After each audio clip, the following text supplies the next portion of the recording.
Hello dear students, previous lecture में हम लोगों ने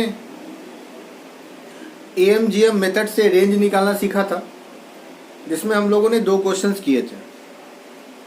एक और क्वेश्चंस बच गया है, ठीक है, इसको देख लेते हैं, उसके बाद हम लोग आगे बढ़ेंगे।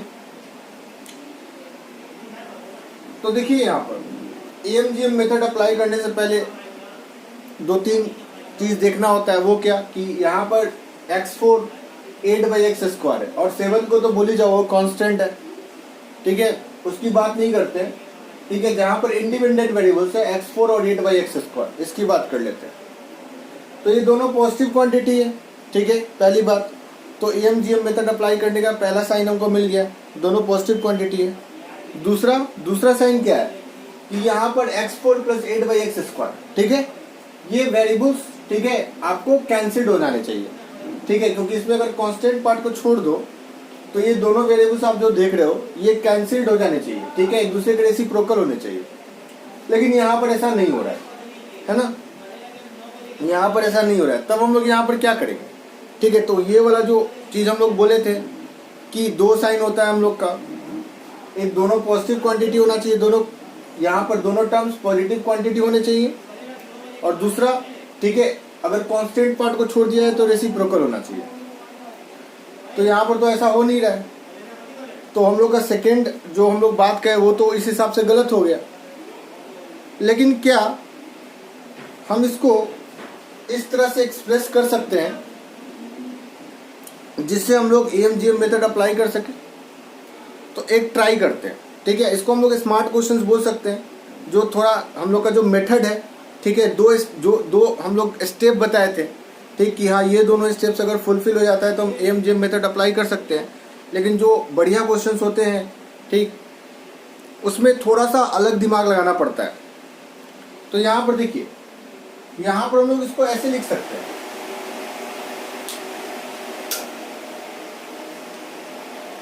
यहाँ पर हम लोग इसको ऐसे लिख सकते हैं, x4 + 4/x² + 4/x² + 7, इसको हम लोग ऐसे लिख सकते हैं, ठीक। अब देखो यहाँ से, ठीक, अब यहाँ पर 2 टर्म जो थे वो तुम्हारे कितने टर्म्स बन गए? 3 टर्म्स बन गए, 3 टर्म्स, ठीक है। अब यहाँ से AMGM मेथड अप्लाई कर दो, तो देखते हैं ट्राई करके, ठीक, यानी a + b + c/3 > cube root of a × b × c, ठीक है, given a b c belongs to R+, ये पॉजिटिव रियल नंबर होने चाहिए, ठीक है। तो यहाँ पर भी देखो ये तीनों क्या है, पॉजिटिव स्क्वायर क्वांटिटी या इवन पावर वाली क्वांटिटी हमेशा पॉजिटिव होती है। तो ये तीनों पॉजिटिव क्वांटिटी है, तो हम अप्लाई कर सकते हैं। तो x4 + 4/x² और + 4/x², बाई कितना हो गया? 3, ठीक है, 3 क्वांटिटी है, > cube root of x4 × 4/x² × 4/x², है ना। अब देख लो x² x⁴ हो जाएगा, ठीक है, और x⁴ इस तरह से हम लोग के जो वेरिएबल्स है वो क्या हो गए? कैंसिल हो गए, ठीक है। तो अब यहाँ से देखो x4 + 4/x² + 4/x², ये 3 उधर चला जाएगा, मल्टीप्लाइड हो जाएगा, तो 3 × क्यूब रूट ऑफ कितना हो जाएगा? 16 हो जाएगा, 16, है ना, ये 3 उधर मल्टीप्लाइड हो जाएगा। अब यहाँ पर देख लीजिए, अब यहाँ पर क्या हो रहा है, ये अगेन दोनों क्लब होके x4 प्लस दोनों क्लब होके क्या हो जाएंगे?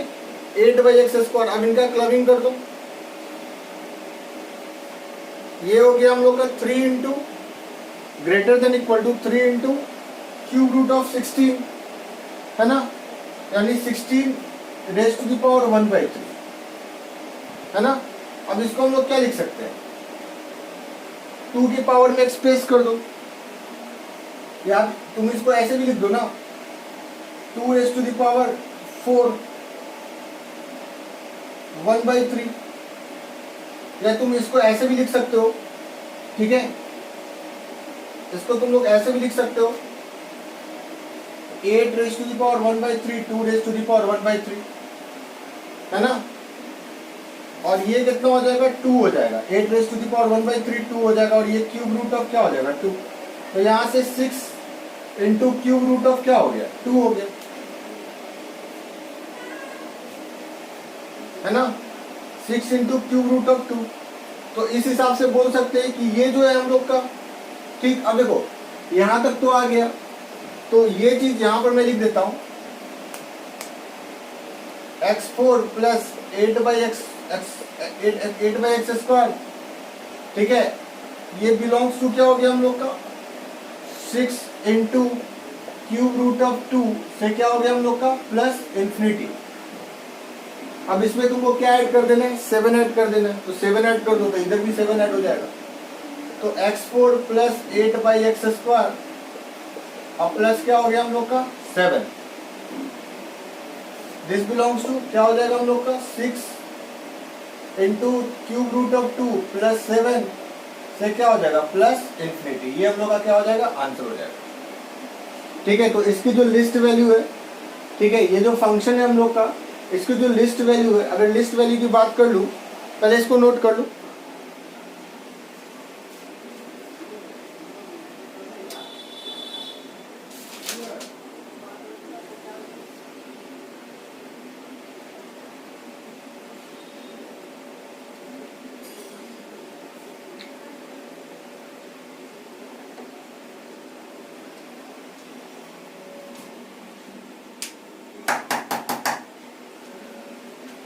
तो यहाँ पर हम लोग देख रहे हैं कि इसकी जो लिस्ट वैल्यू हो जाएगी, ठीक, ये जो हम लोग का जो रिक्वायर्ड फंक्शन है, ठीक है, इसकी जो लिस्ट वैल्यू हो जाएगी या मिनिमम वैल्यू बोल सकते हो, ठीक है,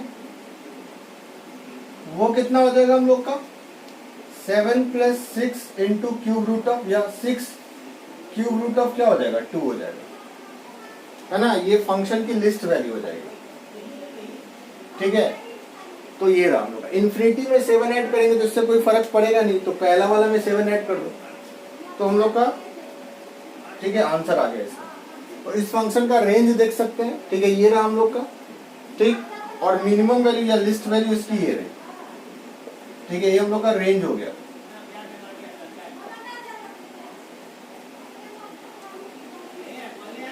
ठीक है, तो हमने देखा यहाँ पर कि यहाँ पर ये दोनों एक दूसरे के रेसिप्रोकल तो नहीं थे, बट हमको पता है कि जीएम में, ठीक है, अगर इसको हम लोग अगर दो क्वांटिटी है, इसको अगर 3 क्वांटिटी में एक्सप्रेस कर दे तो इस तरह से x square x raise to the power 4 हो जाएगा, और x raise to the power 4 क्या हो जाएगा कैंसिल हो जाएगा।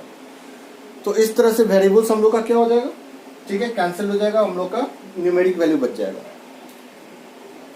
तो ये हो गया हम लोग का।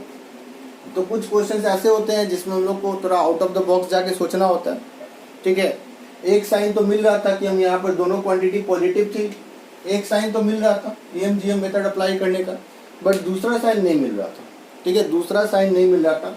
तो हम लोगों ने थोड़ा सा दिमाग लगाया, ठीक है, और 8/x स्क्वायर को 4/x स्क्वायर में क्या कर दिया, तोड़ दिया। अब वहां से देख सकते हो जब ये मल्टीप्लाइड होगा, ठीक, तो ये कैंसिल हो जाएगा, ठीक है। तो जेई के प्रॉब्लम्स में, ठीक है, इतना तो दिमाग लगाना पड़ेगा, सिंपल तरीका से क्वेश्चंस तो नहीं मिलने वाला है, ठीक है, ये आप समझ लो। दो हम लोग का मेथड्स बताया जाता है, ठीक है, कोई भी टीचर आपको जो मेथड्स बताते हैं, ठीक है, उस मेथड्स में से, ठीक है, आउट ऑफ द बॉक्स जाके सोचना पड़ता है, ठीक, डायरेक्ट क्वेश्चंस नहीं आते हैं कि हाँ ये स्टेप्स फॉलो कर दो, 2-3 स्टेप्स आपको बताए गए हैं, ठीक है, किसी बुक में पढ़ा या किसी टीचर ने बताया, और उस स्टेप्स को फॉलो करके आप क्वेश्चंस बना लोगे, ठीक, ऐसा नहीं होता है, ठीक। जेई के प्रॉब्लम में खासकर थोड़ा सा बाहर जाके सोचना पड़ता है। तो ये हो गया हम लोग का। अब हम लोग रेंज में डेरिवेटिव मेथड से रेंज निकालना सीखेंगे। तो उसके लिए अभी हम लोग ये जो पोर्शन है डेरिवेटिव मेथड से रेंज निकालना वो स्किप कर रहे हैं, क्योंकि हम लोग जब डिफरेंशिएशन बढ़िया से पढ़ लेंगे, ठीक है, तब जाके हम लोग डेरिवेटिव मेथड से भी रेंज निकाला जाता है वो हम लोग सीखेंगे, ठीक। अभी तो स्टूडेंट्स यहाँ पर हम लोग देख लेते हैं range of tan x cot x any odd degree polynomial function ln x log x to the base है, सबका जो रेंज होगा वो सेट ऑफ रियल नंबर्स होगा। ठीक है, ये चीज दिमाग में रखें, ठीक है, मेमोराइज कर ले।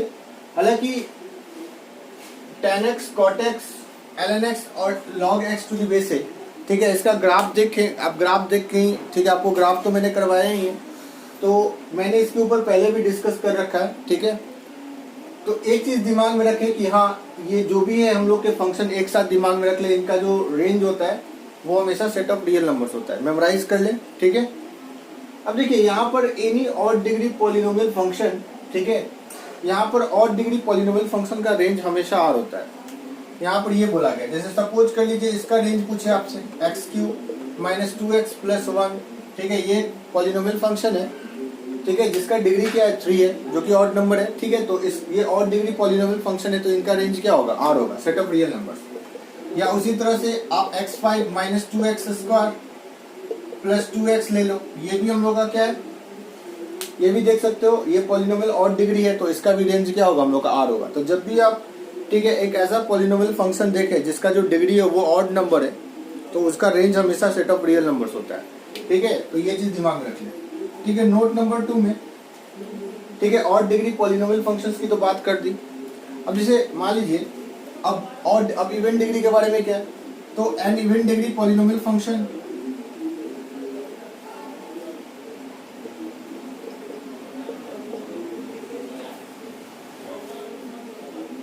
can never have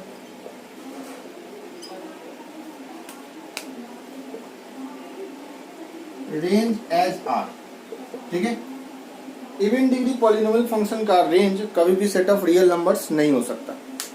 इस तो देखिए, जैसे आप सपोज कर लो कोई भी इवन डिग्री उठा, x² - 2x + 1, ये इवन डिग्री पॉलिनोमियल फंक्शन है। ठीक, उसी तरह से x6 + 2x² + 7 ले लो, ये भी इवन डिग्री पॉलिनोमियल फंक्शन है। इसका रेंज जो है, ठीक है, कभी भी आर नहीं आएगा, कभी भी नहीं आएगा। ठीक है, बाई चांस भी बोलते हैं ना, बाई चांस भी कभी भी रेंज इसका आर नहीं आ सकता। ठीक है, तो ये चीज दिमाग में रखें कि इवन डिग्री पॉलिनोमियल फंक्शन का रेंज कभी भी सेट ऑफ रियल नंबर्स नहीं हो सकता। ठीक है, तो इसको